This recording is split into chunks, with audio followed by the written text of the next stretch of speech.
It was a tumultuous one for Milwaukee Public Schools, with its superintendent stepping down amid public scrutiny about the district's finances.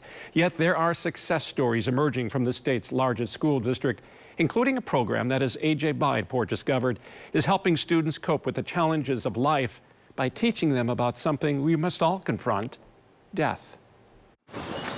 At Hamilton High School, much of the curriculum is what you'd expect. We learn about art, we learn about history, we learn about social sciences. But there is also a class that teaches perhaps the most universal lesson of all. We learn about everything, but we also have to learn about death. Death is something that we all have to go through. Christopher Giroux leads the grief counseling program for Milwaukee Public Schools. In small group settings across the district, he works with more than 600 students. At one school, I might have, say, 50 kids, and I might be at another school, and I might have 100 kids. Two of those students, Leah Orengo and Zamaya Gallegos, just finished their junior years at Hamilton High. It was familiar faces, not knowing that what they're going through, I'm going through the exact same thing. Gallegos was not sure at first whether she belonged. She struggled with the death of her grandfather, Moises. He was like my best friend. But he passed away 5 years ago, and other students, like Leah, had lost parents more recently. I thought that my situation wasn't as important as theirs, but the girls let me know, and Mr. G and my counselor let me know, like, your situation is important and it equals to what our situation is too. Orengo lost her father, Hector, a little more than a year ago. I would just put my emotions inside. I felt like I had to be strong all the time. She knew she needed outside help. I dealt with it, but like not in a good way. But for Orengo, a sense of relief came almost immediately. What was a moment where you started to feel comfortable then, being able to just kind of be yourself and maybe be vulnerable and open up about things? Mm-hmm. It was I think it was the second day when we all started sharing our stories, and like everyone listened and told my story, told me to take my time. Giroux says one cornerstone of this course is understanding grief is so much more than sadness, especially for young people.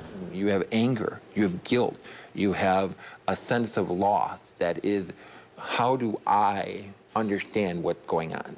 I didn't like seeing other people with their dads, or like when other people would talk about their dads, like I wasn't comfortable because I mostly thought like, why are you talking about your dad when you know mine is like not here, not present? While Leah dealt with anger, Zamaya confronted what keeps her from having a sense of closure.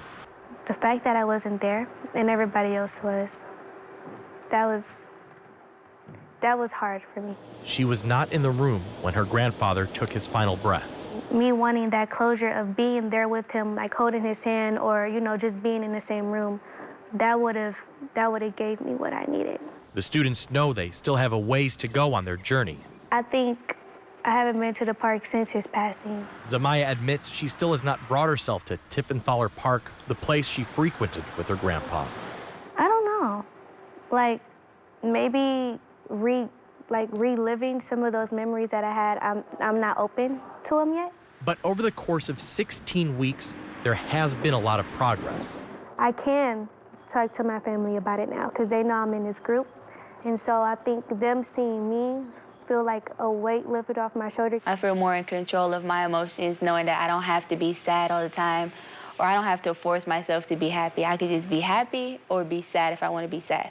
However, one thing this group cannot control is budgets. I was cut from the team, and as of right now, I don't have a home in this district. 7 social workers were cut in the initial MPS budget this spring. However, after pushback from the community, the board has restored at least 3 of those positions during amendments. One board director tells us Giroux's position will be one of them. For Giroux and the girls, that's a relief, since hundreds of Milwaukee students are now better prepared for life because of how they are confronting death. And that's why what I do is very intense, but it also is very rewarding in so many levels.